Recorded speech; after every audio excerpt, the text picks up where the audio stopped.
Good morning dear students. आशा करती हूँ आप सभी स्वस्थ एवं सुरक्षित होंगे। बच्चों, कल हमने आपकी भाषा अभ्यास की पुस्तक में दिए गए पाठ 14 अर्थात बुद्धिमान राजा के अंतर्गत दिए गए अभ्यास कार्य को पूर्ण किया था, जिसके अंतर्गत हमने प्रश्न नंबर 1, प्रश्न नंबर 2, प्रश्न नंबर 3, प्रश्न नंबर 4, प्रश्न नंबर 5 व प्रश्न नंबर 6 तक प्रश्न हल किए थे।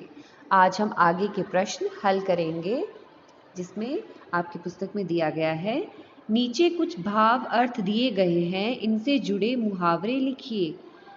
तो पहला है काम से भागना अर्थात जी चुराना। दूसरा है हैरान होना अर्थात आंखें फटी की फटी रह जाना। हैरान होना अर्थात आंखें फटी की फटी रह जाना।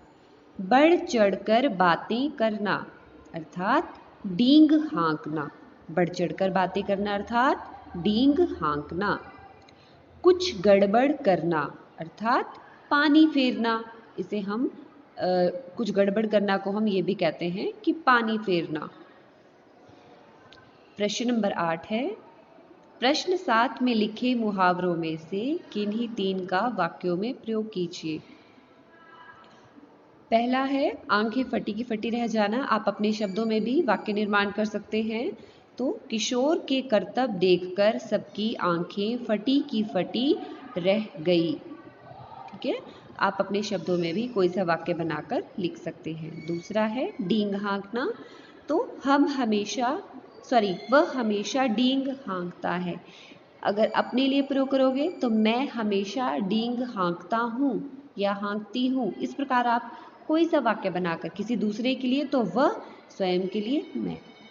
वह हमेशा डींग हाँकता है। अगला है पानी फेर देना। तो इसका हम वाक्य बना के लिखेंगे, उसने सब किए पर पानी फेर दिया अर्थात सब कुछ गड़बड़ कर दिया। तो आप इसे वाक्य के रूप में लिख सकते हैं कि उसने सब किए पर पानी फेर दिया। ये था प्रश्न नंबर 8। अगला है प्रश्न नंबर 9, किसी एक ऐसी घटना को अनुच्छेद रूप में लिखिए जब आपने बुद्धि के प्रयोग से बिगड़ी बात बनाई हो। यहाँ पर देखेंगे आप, मैंने इन पंक्तियों में कुछ भी नहीं लिखा है, क्योंकि इसे आपको अपने शब्दों में लिखना है। अनुच्छेद लिखना है, आप अनुच्छेद के विषय में जानते ही हैं, एक पैराग्राफ है ना, जिसमें आपको ऐसे कार्य के विषय में लिखना है जिसमें आपने अपनी बुद्धि, अपने दिमाग का प्रयोग किया हो और बिगड़ी हुई बात को भी आपने बना दिया हो, अर्थात बिगड़ी हुई बात को भी आपने सही कर दिया हो। तो आपको कोई सी भी ऐसी घटना एक अनुच्छेद के रूप में लिखनी है, सुंदर, स्पष्ट और सटीक शब्दों में। तो ये आज आपका गृह कार्य है। धन्यवाद। आपका दिन मंगलमय हो।